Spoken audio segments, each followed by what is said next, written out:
İkinci dəfə keçiriləcək Azərbaycan Media Liqasının mətbuat konfransı keçirilib. Tədbirdə iştirak edən turnirin təşkilat komandası və iştirakçı kollektivlərin kapitanları media nümayəndələrinin suallarını cavablandırıb və turnirlə bağlı fikirlərini bölüşüb. Daha sonra komandaların formaları təqdim olunub. Turnirin təşkilatçısı Tamerlan İmanov yarış haqqında məlumat verib.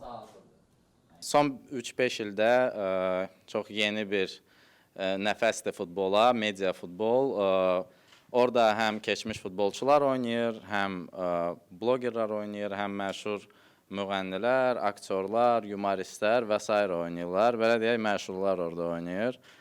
Və məqsədimiz də bizim odur ki, beynəlxalq səviyyəyə gəlib çıxmaq və beynəlxalq turnirlərdə iştirak eləmək, orada Azərbaycanı təmsil etmək.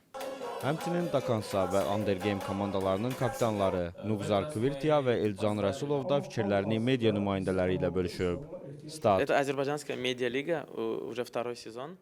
Hər komandanın heyətində milli komandanın üzvləri və Premyer Liqada oynamış futbolçular çıxış edəcəklər. Hər hissə 45 dəqiqədən ibarət oyun olacaq. Əsas fərq odur ki, hər komanda oyun ərzində 3 dəqiqəni əhatə edən qırmızı top götürə biləcək. Bu müddətdə onların vurduğu gol 2 gol sayılacaq.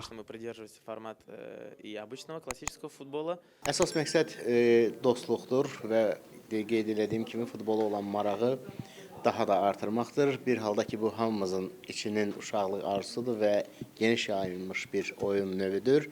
Düşünürəm ki, tamaşaçılara da böyük marağına səbəb olacaq və bizim bu dəfəki keçənki Media Liqadan fərqi ondan ibarətdir ki, bu dəfə Asqaraniyada keçiriləcək görüşlərə bilet tam pulsuzdur. Yəni, kim istəsə gəlib bizim oyunları pulsuz izləyə biləcəklər.